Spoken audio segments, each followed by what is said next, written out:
doesn't know much about this kind of stuff, but he will still explain. So good day po. Today I will discuss how we created this program and how this program works. So ang ginawa po nating program is array implementation of Q. So una muna po gumawa tayo ng Q class, then pinag-initiate natin siya and gumawa tayo ng list po. Yun po yung Q natin, yung ginawa natin Q. Then po, gumawa tayo ng function na enqueue. So, enqueue is to add an element sa queue. Mag-insert po. And nilalagay po siya sa hulihan. So, gumamit po tayo ng built-in method na append. Built-in po siya sa list. Then po, next po gumawa tayo ng function na dequeue. So, ang dequeue po is nagre-remove ng value sa pinakaunahan ng queue.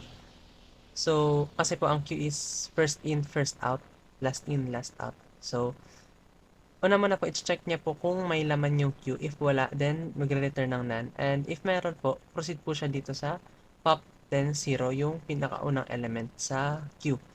Next po is gumawa tayo ng function na display. So, dito po sa display, i-check niya muna po if may laman yung queue natin or wala. If wala po, ipiprint po siya ng empty. And if meron, ipiprint niya po yung laman ng queue. Then, next po is, nag-define tayo ng function size. So, ang size naman po is return the number of elements in queue. So, i-return niya lang po yung size ng queue. So, ginamit po natin tong size dito sa display para po ma-check if may laman yung queue or wala. Next po, gumawa tayo ng function na sum. So, simple lang naman po yung sum. Pinag-add niya po yung mga elements sa loob ng list. Then po, gumawa tayo ng public function na workload input. So, ginagawa po nito is kumukuha lang po siya ng number input value from user para po siya sa option number 1 sa ating program. So, yan po. Next po, pinag-initialize na po natin yung tatlong queue, Q1, Q2, and Q3. So, yan po. Then po, pinag-define din po natin yung mga options sa menu. Mas madali pong pag ganito kasi hindi na po siya isa-isahin, and if may gusto pa po kayong idagdag kunwari na bagong option, ilagay nyo lang po siya dyan and mapiprint na po siya together with its index. So, yan po. So, ito na po yung main program loop. So, gumamit po tayo ng while true loop. So, una muna po, pinag-print muna po natin yung mga state ng each queue. So, lahat po naman dyan is wala pang laman. So, yan po. Tinawag po natin yung display function sa queue, and yan po. Next po is, and din-display po natin yung menu. So, exit in queue workload and the queue workload. Yan po. Next po is, gumamit po ulit tayo ng while true loop para i-handle yung try and except sa pag-input ng options or operations na gustong gawin ng user. Para po, if maglagay po sila ng invalid value, kunwari, select 0, 1, and 2, tapos nag-input sila ng number na wala doon sa tatlong yun, ipoprompt po sila na ilagay yung tamang integer or value. So, yan po. Next po, doon na po tayo sa main process. So, if user selects 1, pag 1 po yung sinelect ng user, ang 1 po natin is in queue workload. Yan. Ikukunin muna po natin yung number na gustong ilagay ng user din. Pag nakuha na po siya, ilalagay po natin dito sa workload variable. Then po, susunod na po dito is i-check if magkakaparehas po ba yung workload ng kada queue. If pantay-pantay po siya. If hindi po siya pantay-pantay, then hahanapin po yung may pinakamababang workload. So, Q1 is less than or equal Q2, and same po dito. And if Q1 po ang may mababang workload, doon po siya NQ, same po sa Q2. And of course, if wala po sa Q1 and Q2 ang may mababang workload, syempre po sa else po, sa Q3 na po siya NQ. Then po, dito naman po, if lahat po siya pantay-pantay, doon po siya sa pinakaunang queue, i-enqueue yung workload. So, if Q1, Q2, and Q3 has the same amount of workloads, sa Q1 na po siya i-enqueue, yung pinakaunang queue. Yan po. So, dito naman po tayo sa process number 2, yung dequeue. So, i-check muna po sa dequeue if may laman po ba yung mga queue natin. So, if may laman naman po, yung tatlong queue natin, i-check po if alin yung may pinakamababang first value sa kada workload. So if ang Q1 ang may pinakamababang value ng may pinakamababang value ang first index sa Q, basta 'yun. So dun po siya mag-aalis ng value.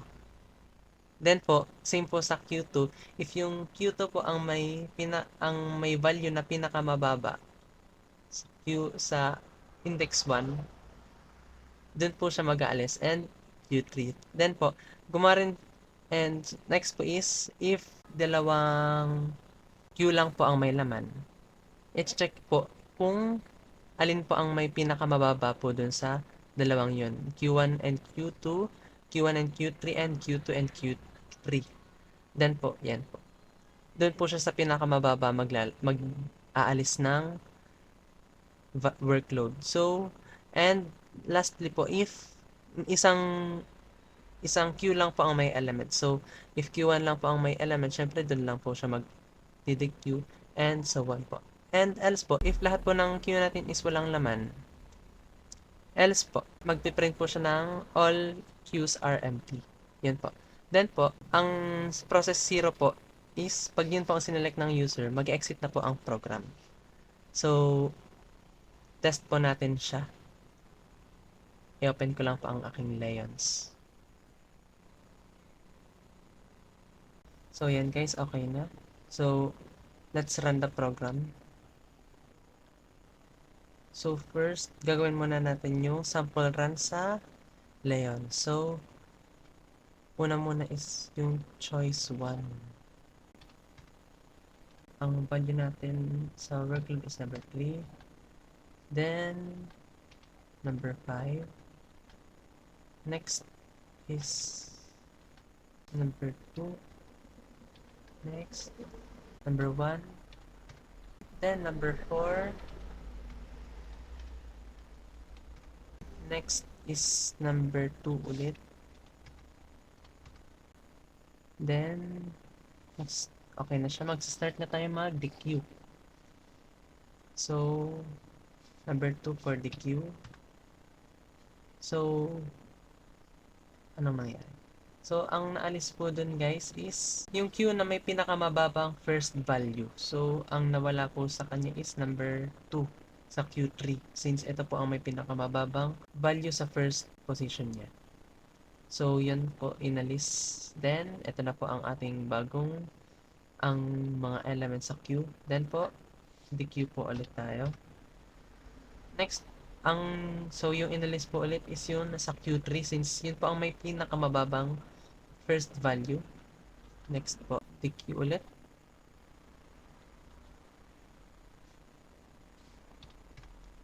So yun, na-empty na po siya kasi yun dun po ulit nagbawas. Since yun po ang may pinakamababa. Then po, nag-exit na po siya. Pero bago tayo mag-exit, gawin na natin yung magdagdag tayo ng 5 more cases. So, for example, gusto natin mag-enqueue. Then, mag-enqueue tayo ng string. Sad. So, yan po. Naglabas po siya ng error message sa user. Then po, pinaprompt po ulit tayo maglagay ng tamang value para sa workload. So, maglagay tayo ng 4. Then po, doon po siya nailagay sa walang laman na queue. Next po, maglagay po tayo ng isa pa. Then, ang ilagay po natin is 1. So, doon po ulit siya nailagay sa queue number 3, since yun po may pinakamababang value. Next po, maglagay po ulit tayo ng 2.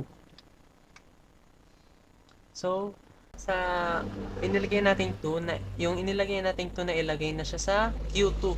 Since yun pang actually hindi naman siya pinakamababa kasi same lang naman siya ng value sa Q3 and Q5. Ang pinagkaiba lang is nauuna yung Q2 sa Q3 ay Q5. Next po is mag-DQ tayo. So, yan po. Nag-DQ siya sa may pinakamababang value sa Q1. Number 3 ang pinakamababang first value niya. So, mag-ENQ ulit tayo. 4. Ay, mali. So, yan po. Naglabas siya ng error message. So, NQ tayo. Number 4. So, yan po. Inilagay po siya sa Q1 since siya po ang may pinakamababang total workload. Next po. Tama na ba? Nakalima na ba tayo? Last na. DQ ulit tayo. Enjoy siya gawin. So, doon po ulit siya sa Q1 nag-DQ since same lang naman siya sa Q1 and Q3. Same lang naman sila ng first value. Ang kaso is nasa unahan si Q1. Kaya doon siya nag-DQ. So, yun po. And exit. Yan, nag-print siya ng thank you message. So, yun po ang ating program. Implementation of Q. So, thank you very much po and good day.